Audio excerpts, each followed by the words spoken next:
Oke, bismillahirrahmanirrahim. Assalamualaikum warahmatullahi wabarakatuh. Berjumpa kembali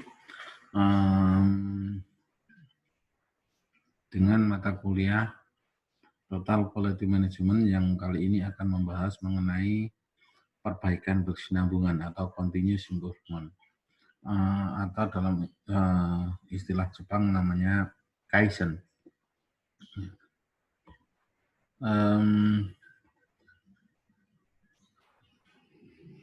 Banyak alasan kita melakukan perbaikan berkesinambungan dari suatu organisasi untuk memiliki daya saing yang tinggi.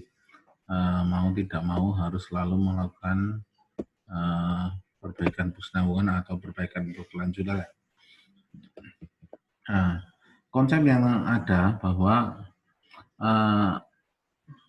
perbaikan berkesinambungan atau disebut dengan Kaizen itu adalah suatu usaha terus-menerus untuk memperbaiki proses yang terjadi dalam sebuah organisasi atau perusahaan. Jadi di sini ada suatu konsep bahwa setiap ada pemecahan masalah atau masalah terselesaikan, maka akan muncul masalah baru. Meskipun masalah baru itu bagi seseorang atau bagi organisasi bisa diabaikan. Namun demikian, dunia luar atau lingkungan itu terus berubah, harus selalu meningkatkan daya saing. Nah, ketika kita tidak melakukan usaha terus-menerus secara berkesinambungan, maka kita akan ketinggalan. Kita akan banyak sejarah bahwa perusahaan-perusahaan besar yang semulanya sangat besar pada akhirnya harus gulung tikar atau tutup. Contohnya misalnya Kodak yang sudah ratusan tahun berdiri, namun demikian harus tutup. Persaingan tutupnya Kodak bukan semata-mata justru persaingan antar perusahaan sejenis, namun justru dari perusahaan dari lini yang lain, yaitu terutama adalah adanya konvergensi smartphone yang awalnya alat telekomunikasi, namun pada akhirnya juga dilengkapi dengan fitur-fitur yang canggih yang mengambil alih konsep fotografi. Bahkan di smartphone itu banyak dikembangkan pengiriman gambar, video, dan sebagainya. Kemudian di sini dimensi terpenting dari konsep perbaikan berkesinambungan itu adalah manusia atau human resources. Jadi faktor terpentingnya adalah itu adanya suatu keinginan, adanya suatu wawasan, dan kompetensi. Nah, pelaksanaan proses perbaikan berkesinambungan itu berbasis pada siklus PDCA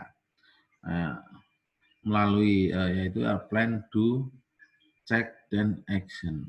Nah, di sini dimulai dengan perencanaan adalah penentuan masalah dan pemecahan yang memungkinkan. Jadi masalahnya apa, kemudian rencana pemecahannya apa. Kemudian yang kedua adalah pemilihan dan implementasi pemecahan yang efektif atau metodenya apa. Nah, efektif dan efisien. Efektif adalah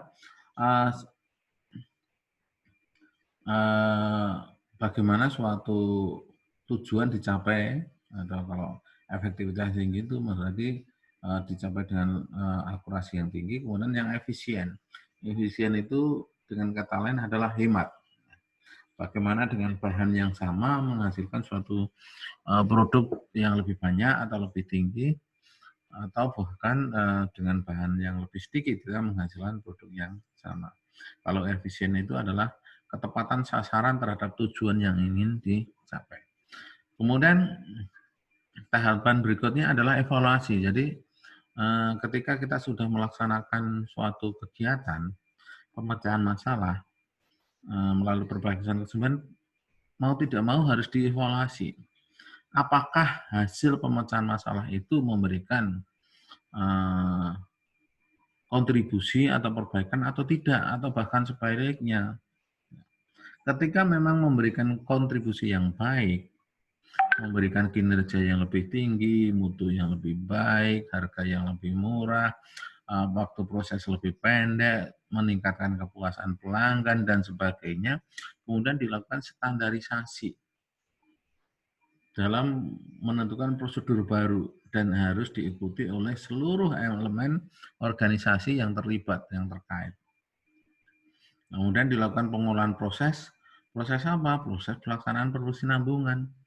Karena apa? Pada saat standarisasi telah ditetapkan, pasti akan muncul lagi suatu masalah. Karena sebetulnya seperti tadi disampaikan di awal, bahwa ketika suatu masalah terselesaikan, pasti akan muncul masalah baru. Masalah barunya bisa berasal dari efek atau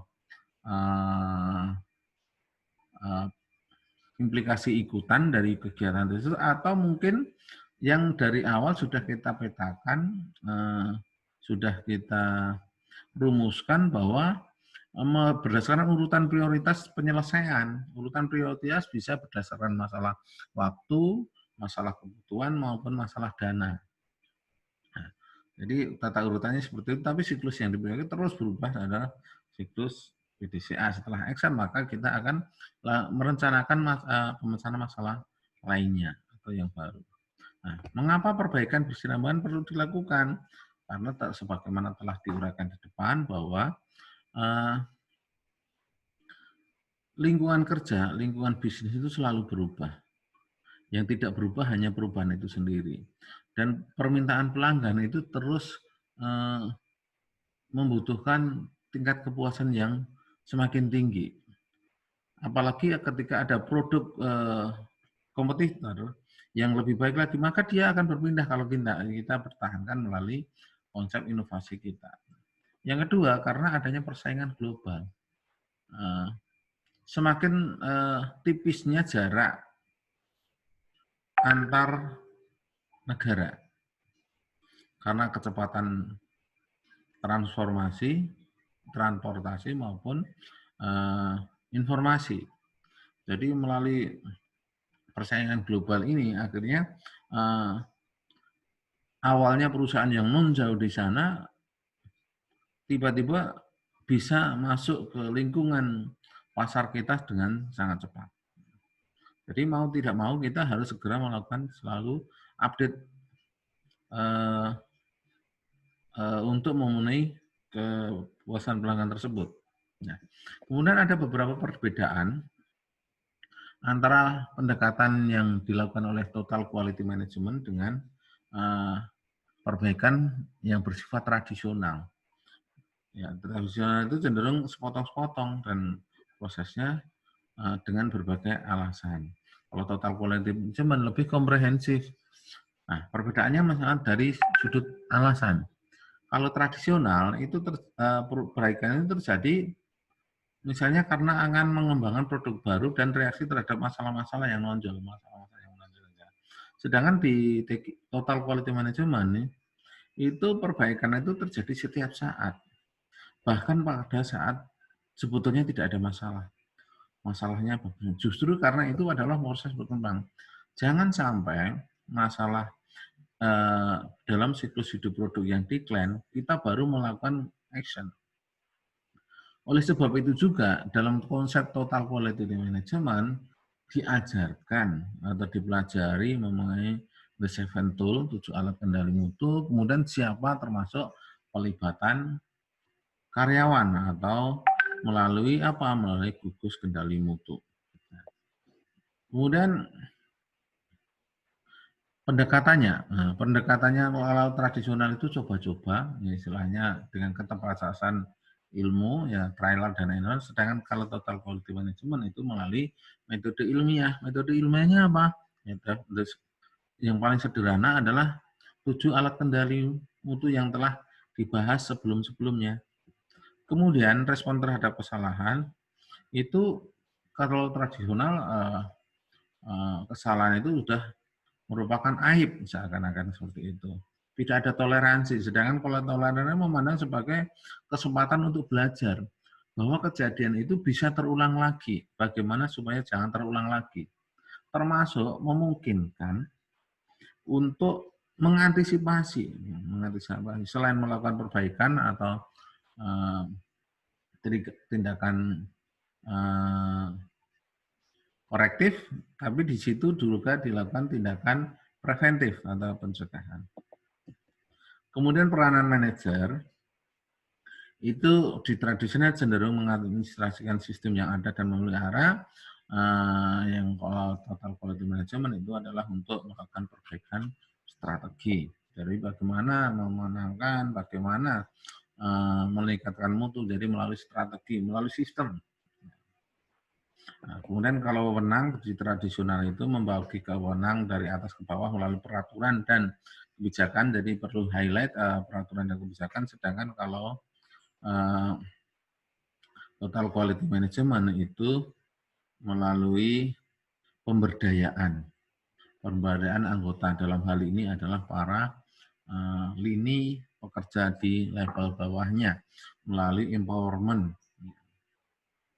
Jadi atasan atau manajer masih memegang peranan, namun mengkomunikasikan dan mendistribusikan melalui pemberdayaan. Beda, jadi kalau di tradisional itu melalui peraturan yang dilaksanakan melalui garis komando dan kebijakan, sedangkan ini adalah pemberdayaan.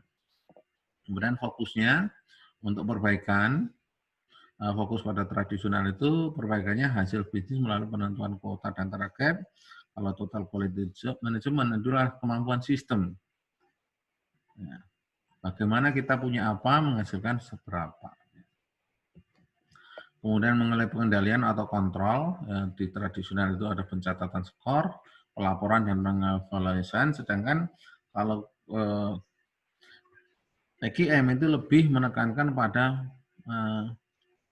statistik, ya, belajar statistik mengenai variasi penyebabnya. Kemudian mengenai alat, itu kalau tradisional mendelegasikan pada staf atau bawahan, itu kalau TQM itu dimiliki manajer dan dilakukan oleh staf dan bawahan. Demikian mata kuliah Total Quality Management. Dalam hari ini kita menjarakan konsep-konsep yang ada dalam perbaikan berkesinambungan atau TQM.